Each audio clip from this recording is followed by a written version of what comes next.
Assalamualaikum. Welcome to Let's Smart Prep. This is first EDS Everyday Science class and I am your teacher Mohammad Azhar. आज का जो हमारा topic है वो है universe. So what is universe? तो इस टॉपिक के बारे में सबसे पहले कुछ इंट्रोडक्टरी चीज़ें हैं जो आपके सामने पेश की जाएंगी, फिर formal class MCQs wise start की जाएगी. तो इसमें जो चीज़ें हैं वो क्या हैं? सबसे पहला सवाल, यूनिवर्स क्या है? ये यूनिवर्स कब तख्लीक हुई, कैसे तख्लीक हुई, किसने तख्लीक की? इस यूनिवर्स में क्या क्या है? ये यूनिवर्स कितनी वसीओ अरीज है? इस यूनिवर्स में हम कहाँ हैं? हम किस सोलर सिस्टम में हैं? हम किस गैलेक्सी में हैं? क्या हमारी तरह और भी बहुत सारे सोलर सिस्टम हैं? ये सूरज क्या है? ये चांद क्या है? ये ज़मीन क्या है? तो ऐसे बहुत सारी चीज़ों के बारे में हम जानने की कोशिश करेंगे. इसके साथ साथ क्या आपने कभी ये नोट किया है कि जो कायनात इतनी वसीओ अरीज है, इसको बनाने वाली हस्ती कितनी वसीओ अरीज होगी, उसकी क्या शान होगी? यकीनन वो शान बहुत आला है. वो शान मेरे रब की शान, अल्लाह रब्बुल इज़्ज़त की शान है, अल्लाह जल्ला जलालहू की शान है. उस शान से मुताल्लिक जितनी बात की जाए वो यकीनन कम है. तो उसकी शान का एक छोटा सा मजहर ये हमारी यूनिवर्स है. ये कायनात बहुत वसीओ अरीज है. इसमें लाखों करोड़ों अरबों गैलेक्सीज हैं. उन गैलेक्सीज में से एक हमारी गैलेक्सी है जिसका नाम है मिल्की वे गैलेक्सी. इस हमारी एक गैलेक्सी में लाखों करोड़ों अरबों स्टार्स हैं. उन स्टार में से एक हमारा स्टार है जिसको हम सन कहते हैं. उस सन के अराउंड 8 प्लैनेट्स रिवॉल्व कर रहे हैं. उन 8 प्लैनेट में से एक प्लैनेट हमारे जिसे हम अर्थ कहते हैं. इस अर्थ को 2 हिस्सों में डिवाइड रखा जाता है. इस ब्लू प्लैनेट को यानी कि वाटर एंड लैंड एरिया, उस लैंड एरिया को मजीद 7 हिस्सों में डिवाइड किया जाता है. उन 7 हिस्सों में से एक हिस्सा यानी कि एशिया, उसमें हम रहते हैं उस कॉन्टिनेंट में. एशिया कॉन्टिनेंट के एक मुल्क पाकिस्तान के एक सूबे सिंध के एक ज़िले मटियारी के एक शहर न्यू सईदाबाद के एक अकेडमी लेट्स अकेडमी के एक प्रोजेक्ट लेट्स स्मार्ट प्रेप से मैं आपसे मुखातिब हूँ. तो इस हवाले से ये लेक्चर आपके लिए बहुत फ़ायदेमंद होगा. अगर आप स्टूडेंट हैं, अभी आप स्कूल में पढ़ रहे हैं, तो ये लेक्चर आपके लिए बहुत फ़ायदेमंद है, क्योंकि ये जो सवाल आपके सामने अब आएंगे ये आपकी बुक्स में क्लास 6 टू ऑनवर्ड मैट्रिक तक आपके सामने आते रहते हैं. तो इससे आपको बहुत फ़ायदा होगा. But this is specially design for job exams preparation. अगर आप किसी जॉब एग्जाम की तैयारी कर रहे हैं या यूनिवर्सिटी के एंट्रेंस टेस्ट की तैयारी कर रहे हैं तो ये वीडियो बिलखुसूस आपके लिए है. जनरल पब्लिक और उसके तौर पर आप ये वीडियो देख रहे हैं तो यकीनन आपके ये 10-15 मिनट बहुत मुफीद और फ़ायदेमंद साबित होंगे. यहाँ आपको वो नॉलेज, वो चीज़ें पता चलेंगी जो शायद इससे पहले आप ना जानते हो. So without wasting much time, let's start.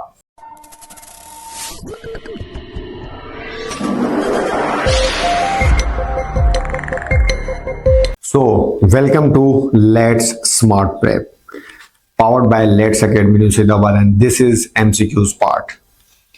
What we are doing, we are empowering minds and transforming futures. So the first question we have, the Big Bang Theory explains the origin of. Big Bang Theory ये एक theory है, ये किस चीज के origin को explain करती है? So options we have earth, solar system, universe या स्टार्स.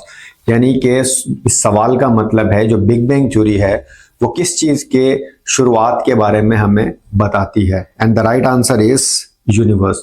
तो यूनिवर्स जो है वो कैसे मौरूज़ वजूद में आई उसके बारे में हमें बिग बैंग थ्योरी बताती है. बिग बैंग थ्योरी हमें यह बताती है कि यूनिवर्स तकरीबन 13.8 बिलियन ईयर्स अगो इस मौरूज़ वजूद में आई और इसके जो इवेंट्स है उसके बाद गैलेक्सीज, स्टार, प्लैनेट्स और बनते रहे. और ये क्या था? इस यूनिवर्स की शुरुआत अगर हम इस्लाम के पॉइंट ऑफ व्यू से देखें तो सिंपली अल्लाह रब्बुल इज़्ज़त ने फरमाया कुन हो जा और ये यूनिवर्स बन गई, मौरूज़ वजूद में आ गई. इसको अगर आप इन रेलेवेंस ऑफ कुरान इस्लाम देखें तो बिल्कुल बिग बैंग थ्योरी भी इसी को एक्सप्लेन करती है. यानी कि एक नुक्ते से, एक सिंगुलैरिटी से ये पूरी की पूरी कायनात मौरूज़ वजूद में आई. उस एक अजीम शान धमाके को कहा जाता है बिग बैंग एक्सप्लोजन, जिसे हम बिग बैंग थ्योरी में एक्सप्लेन करते हैं. Question number 2 we have, Which planet moves around the sun at the highest speed? आपको ये चीज़ क्लियर होनी चाहिए कि हमारा एक सोलर सिस्टम है जिसमें स्टार जो है हमारा वो सन है और इसके अराउंड जो है वो प्लैनेट्स मूव करते हैं. इसमें सवाल ये है कि 8 प्लैनेट में से वो कौन सा प्लैनेट है जो सूरज के गिर्द सबसे तेजी से चक्कर लगाता है? ऑप्शंस अर्थ, मार्स, मर्क्यूरी या वीनस. इससे एक और भी चीज़ समझ लें कि अगर वो सबसे तेजी से सूरज गिर्द चक्कर लगा रहा है तो उसका साल दूसरे प्लैनेट्स की निस्बत कम दिनों में मुकम्मल हो जाएगा। And the right answer is mercury. Mercury जो है वो सबसे फास्टेस्ट प्लैनेट है रिवॉल्विंग अराउंड द सन। इसका जो एक साल है वो जमीन के सिर्फ 88 दिनों के बराबर होता है। So the next question we have question number 3, the nearest star to our solar system is. हमारे सोलर सिस्टम के सबसे करीबी स्टार कौन सा है? ऑप्शंस है हमारे पास Sirius, Proxima Centauri, Alpha Centauri या बेटिलिगियस। तो आपके पास 4 ऑप्शंस हैं and the right answer is Proxima Centauri. यानी कि जो हमारा स्टार है हमारे सोलर सिस्टम के जो सेंटर में, इसके सबसे करीबी स्टार कौन सा है? तो ये आपका सवाल था और इसका जवाब है Proxima Centauri. Next question we have, what is the name of the galaxy that contains our solar system. जैसे हमने इंट्रो में बात की थी कि जो हमारी गैलेक्सी है उसके अंदर हमारे ये सोलर सिस्टम है जो कि लाखों करोड़ों और सोलर सिस्टम जैसा ही है। तो ये जो हमारा एक सोलर सिस्टम है वो किस गैलेक्सी में वाक़ है? ऑप्शन है आपके पास एंड्रोमेडा, ट्रिंगुलम, मिल्की वे या pinwheel. And the right answer is milky way Galaxy. जो हमारी गैलेक्सी है, जो हमें तारे नजर आते हैं रात को आसमान में, ये सारे के सारे मिल्की वे गैलेक्सी के ही तारे हैं। Next question we have, a light year is a unit of. Light year जो है, ये जो टर्म लाइट ईयर है, ये किस चीज का यूनिट है? ऑप्शन टाइम, स्पीड, डिस्टेंस या mass. And the right answer is distance, क्योंकि जो यूनिवर्स में जो प्लैनेट्स हैं, जो स्टार्स हैं, जो गैलेक्सीज हैं, एक दूसरे से बहुत फासले पर हैं, यानी कि करोड़ों मील फासले पर हैं। तो उसको सिंपल टर्म में हम यूज करते हैं लाइट ईयर के तौर पर।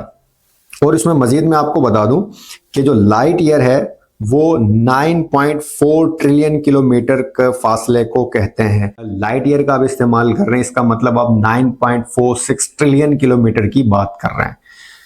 Next question we have, who discovered black holes. Black hole किसने डिस्कवर किया? तो क्या आप जानते हैं ब्लैक होल होते क्या हैं? जब एक तारा अपनी उम्र तमाम कर चुका होता है और जब वो अपने डेथ की तरफ बढ़ता है तो उसके कुछ ऑप्शंस हैं जिसमें से एक वो ब्लैक होल भी बन सकता है, यानी कि वो अपनी ही ग्रेविटी में कोलैप्स होना शुरू हो जाता है और फिर एक ऐसी सिंगुलैरिटी टाइप की ग्रेविटी बनती है कि वो दूसरी चीजों को भी अपने अंदर निगलती रहती है।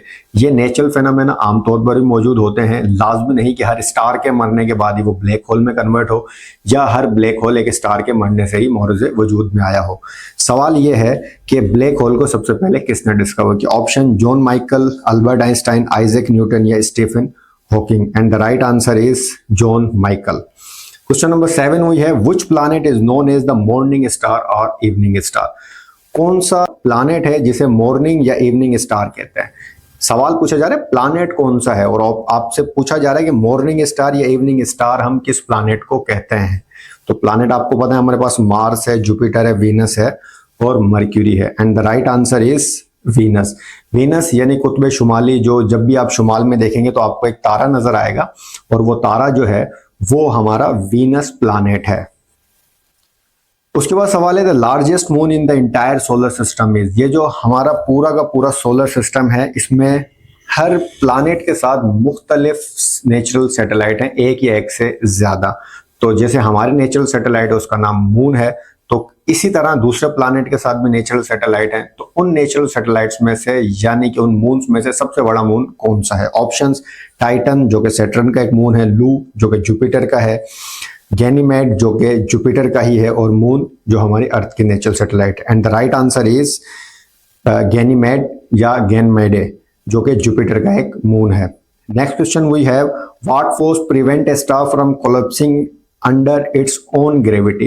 वो कौन सी फोर्स है, वो क्या फोर्स है, क्या ताकत है जो कि एक स्टार को अपनी ही यानी ग्रेविटी में जाने से बचा लेती है? ऑप्शन है tidal force, electromagnetic force, weak nuclear force या रेडिएशन प्रेशर या जिसको कहते हैं फ्यूजन।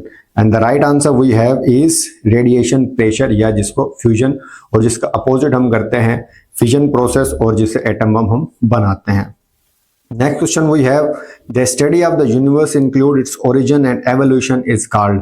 यानी कि यूनिवर्स की जो स्टडी है, इसकी शुरुआत कैसे हुई, ये बढ़ी कैसे, इसकी स्टडी को क्या कहते हैं? ये साइंस की कौन सी ब्रांच है? ऑप्शन है जियोलॉजी, मेट्रोलॉजी, एस्ट्रोलॉजी या cosmology. And the right answer is cosmology. यानी कि वो साइंसदान जो कि इस यूनिवर्स की शुरुआत कैसे हुई इसके बारे में जानते हैं, ये यूनिवर्स कैसे बढ़ रही है, कैसे काम कर रही है, ऐसे साइंटिस्ट को कॉस्मोलॉजिस्ट कहते हैं और उस साइंस की ब्रांच को कॉस्मोलॉजी कहा जाता है। Hello dear students, sorry for interruption. क्या आप जानते हैं कि एक कंप्लीट एजुकेशन सिस्टम क्या होता है? कंप्लीट एजुकेशन सिस्टम दो चीजों पर बेस करता है, एक लर्निंग और दूसरा testing. Let's smart prep premium इसी चीज को मद्देनजर रखते हुए आपके लिए है लेट्स स्मार्ट प्रेप की प्रीमियम सर्विसेज, जिसमें जो लेक्चर इस वक्त आप देख रहे हैं, सुन रहे हैं, समझ रहे हैं, ये आपके लर्निंग फेज से अगले फेज तक आपको पहुंचाने का काम है। वो क्या है? उसमें आपके हमारी एक टेस्ट ऐप है, जिस टेस्ट ऐप में आप जो लेक्चर इस वक्त देख रहे हैं, सुन रहे हैं, समझ रहे हैं, उसका आप टेस्ट देकर देख सकते हैं और आप जान सकते हैं कि जो इस वक्त आपने चीजें सीखी वो आपको कितनी समझ आई। तो ये चीजें आपके लिए बिल्कुल अवेलेबल होंगी प्रीमियम सर्विसेज के तौर पर, और आप हर लेक्चर, हर टॉपिक के एक टेस्ट भी कंडक्ट करके देख सकते हैं, जिसको आप दोबारा से रिवाइज भी कर सकते हैं। तो हम आपको रिकमेंड करेंगे कि आपको जरूर एक दफा let's smart prep premium services को अवेल करना चाहिए। इसकी एक और भी वजह है, जो इस वक्त हम ये मेहनत, ये काविशें आप सबके लिए लेकर आ रहे हैं, इसमें आपकी हमें बहुत सपोर्ट की जरूरत है। और इस सपोर्ट को आप कैसे पूरा करेंगे? हमारे let's smart prep premium program को ज्वाइन करने के लिए। So let's continue to the lecture. Question number 11 we have the expansion of the universe is confirmed by. Universe expand हो रही है, ये किस चीज ने कंफर्म किया? ऑप्शन है planetary motion, red shift of distance galaxies, the speed of light या black holes. And the right answer is red shift of distance galaxies. यानी कि जब गैलेक्सीज एक दूसरे से दूर जा रही होती हैं, दे show red shift colour scheme, और जब वो कोई गैलेक्सी दूसरी गैलेक्सी के करीब आ रही होती है या कोई प्लैनेट, तो वो शो करते हैं ब्लू शिफ्ट। तो ये ब्लू शिफ्ट या रेड शिफ्ट टर्म है जो बताते हैं कोई चीज आपसे यूनिवर्स में करीब आ रही है या दूर जा रही है। सो क्वेश्चन नंबर 12 वी है which of the following is an outer, यानी कि जोवियन प्लैनेट। कौन सा प्लैनेट आउटर प्लैनेट या जोवियन प्लैनेट कहलाता है? ऑप्शन मर्क्यूरी, वीनस, अर्थ या यूरेनस। हमारे जो 8 प्लैनेट हैं वो 2 कैटेगरी में रखे गए हैं। 4 जो ऐसे हैं जो कि यानी कि अर्ज के हिसाब से रखे गए हैं। अर्ज मतलब कि उनमें रॉक कॉन्स्टलेशन है और मुख्तलिफ यानी कि उसमें चीजें मौजूद हैं, और दूसरे जो प्लैनेट हैं वो जाइंट गैस बॉल की तरह हैं। तो यही है जो आउटर प्लैनेट है, इनमें से वो कौन सा है? And the right answer we have is Uranus. Uranus हमारा आउटर जोवियन प्लैनेट है। Question number 13 we have Halley comets appear in our sky approximately every how many years. जो हेले कॉमेट है वो हमारी गैलेक्सी में हमें कितने साल के बाद नजर आता है? ऑप्शन है 50 ईयर्स, 100 ईयर्स, 76 ईयर या 150 years. And the right answer is 76 year, यानी कि हर 76 साल के बाद ये कॉमेट हमें हमारी गैलेक्सी में नजर आता है। Question number 14 we have the primary component of the sun and most stars is. बुनियादी सवाल कि स्टार या दूसरे जो मुख्तलिफ किस्म के प्लैनेट्स हैं वो भी स्टार से ही बने, तो स्टार किस चीज के बने हुए हैं? हमारा सन या दूसरे स्टार्स किस चीज के बने हुए हैं? Option oxygen and nitrogen, carbon and iron, hydrogen and helium या water vapours. And the right answer we have is hydrogen and helium. Mostly जो हमारा सन है या जो दूसरे स्टार्स हैं वो सारे के सारे हाइड्रोजन या हीलियम गैस से बने हुए हैं। Question number 15 we have the Kuiper belt is located beyond the orbit of which planet. किस प्लैनेट के बाद क्यूपर बेल्ट आ जाता है? ऑप्शन है मार्स, जुपिटर, सैटर्न या Neptune. And the right answer we have is Neptune. Neptune के बाद जो है क्यूपर बेल्ट आ जाता है। Question number 16 we have what is a nebula. Nebula क्या है? ऑप्शन है type of Galaxy, a small planet, a cloud of gas and dust in space, a dense star remnant. Nebula किसको कहेंगे आप? Option आपके सामने है and the right answer is a cloud of gas and dust in space. यानी कि space में अगर कोई ऐसे गैस और डस्ट के बड़े बड़े क्लाउड हैं जो किसी फॉर्मेशन में नहीं आए किसी प्लैनेट या स्टार की, तो उस चीज को हम कहेंगे this is nebula. Question number 17 we have the time taken by sunlight to reach the earth is approximately. जो सूरज की रोशनी सूरज से जमीन तक पहुंचती है उसको कितना अरसा दरकार होता है, कितना वक्त लगता है उसे? Option 8 minute 20 second, 8 minutes, 6 minute and 40 seconds या 10 minute. And the right answer is 8 minute और 20 सेकंड। और इसमें इंटरेस्टिंग फैक्ट की बात करें तो जो सूरज आप देख रहे होते हैं लाइव, हो सकता है वो मौजूद ही ना हो, क्योंकि जिस चीज को आप लाइव समझकर देख रहे हैं इसके अंदर डिले है 8 मिनट और 20 सेकंड का। यानी कि जो सूरज आपको इस वक्त नजर आ रहा है आपके आसमान पर वो 8 मिनट 20 सेकंड पहले का सूरज आपको नजर आ रहा है। क्वेश्चन नंबर 18 वही है, which planet has the shortest day, यानी कि फास्टेस्ट रोटेशन। जो भी प्लैनेट है आमतौर पर वो दो किस्म के मूवमेंट कर रहे हैं, एक रिवॉल्व कर रहे हैं यानी कि सूरज के अराउंड, और दूसरी वो चीज क्या कर रहे हैं, अपने ही एक्सिस में घूमते हैं, जिसको कहते हैं रोटेशन। तो फास्टेस्ट रोटेशन किसका है, यानी कि किस प्लैनेट पर दिन सबसे कम अरसे में यानी कंपेयर टू अर्थ हम देख सकते हैं। ऑप्शन अर्थ, जुपिटर, सैटर्न या Mars, and the right answer is Jupiter. Jupiter जो है वो अपने ही एक्सिस में बहुत तेजी से घूमता है और इसका दिन सारे प्लैनेट की निस्बत सबसे छोटा होता है। Question number 19 we have the smallest and the densest type of star remnant which is not a black hole is. जैसे हमने बात की थी कि अगर कोई स्टार जब मरता है, अगर वो ब्लैक होल में शिफ्ट नहीं हुआ तो फिर उसका रेमिनेंट, उसका बचा हुआ जो चीजें हैं वो क्या कहलाएंगी। Option red giant, main sequence star, white dwarf या brown dwarf, and the right answer is white dwarf, यानी कि व्हाइट ड्वार्फ बन जाएगा वो स्टार। क्वेश्चन नंबर 20 वी है, what is the closest major galaxy to the milky way. जैसे हमने बात की थी कि हमारे सन से सबसे करीबी स्टार कौन सा है, प्रोक्सिमा सेंचुरी था। अब उसमें सवाल है कि हमारी गैलेक्सी, मिल्की वे गैलेक्सी सबसे करीबी गैलेक्सी कौन सी। Option Triangulum galaxy, Whirlpool galaxy, Andromeda galaxy या Sombrero galaxy, and the right answer is Andromeda galaxy. ये वो गैलेक्सी है जो हमारी गैलेक्सी से सबसे करीब है। तो ये थे आज के हमारे 20 क्वेश्चंस। होपफुली कि आपको बहुत अच्छे से समझ आए होंगे या हमने बहुत अच्छे समझाने की कोशिश की होगी। इसमें से जो पॉजिटिव चीजें हैं जरूर उसके बारे में बताइए, और जिस चीज में इंप्रूवमेंट की जा सकती है उसके बारे में भी अपना फीडबैक लाजमी दीजिएगा।